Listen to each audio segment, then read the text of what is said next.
I just wanted to go over a few things before you begin your assignment. So this is a fairly big slideshow.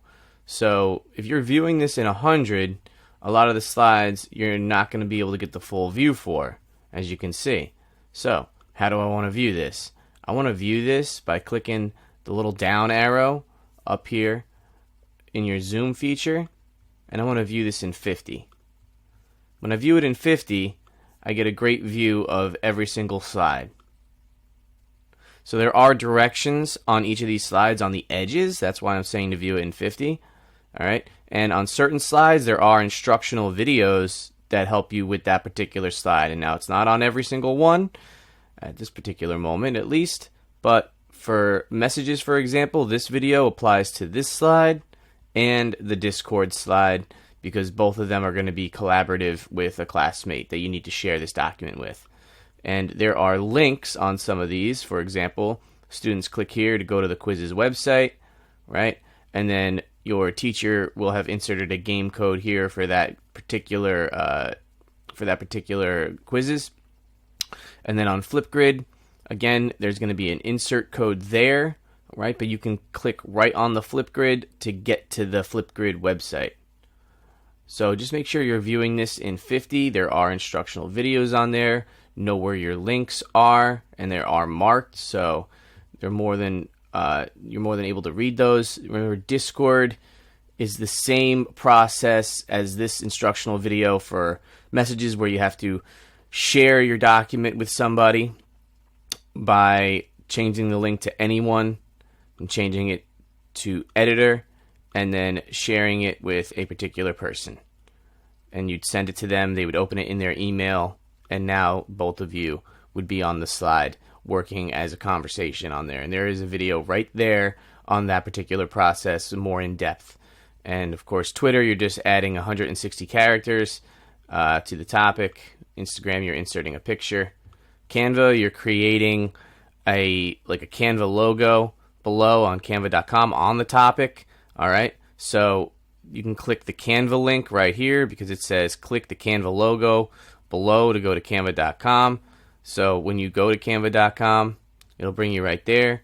And on the slide, you could see that I gave you the dimensions for this. So you want to go to the top right, create new image, and the dimensions are 1536 by 1024. So you can click right up here and create design and go to custom size. And then your width, as I forget, was 1536.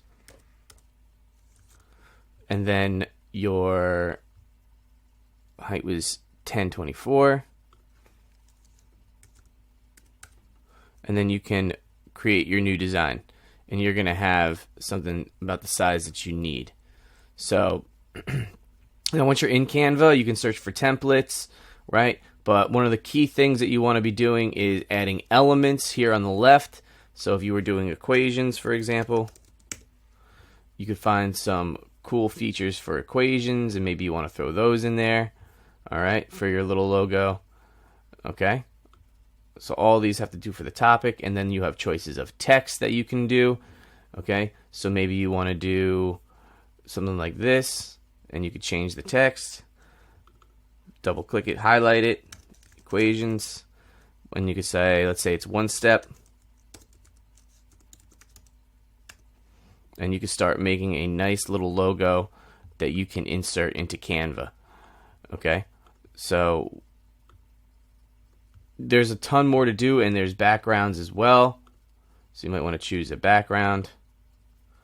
Okay, just make it really nice, include lots of elements over here in the right, over here, lots of text.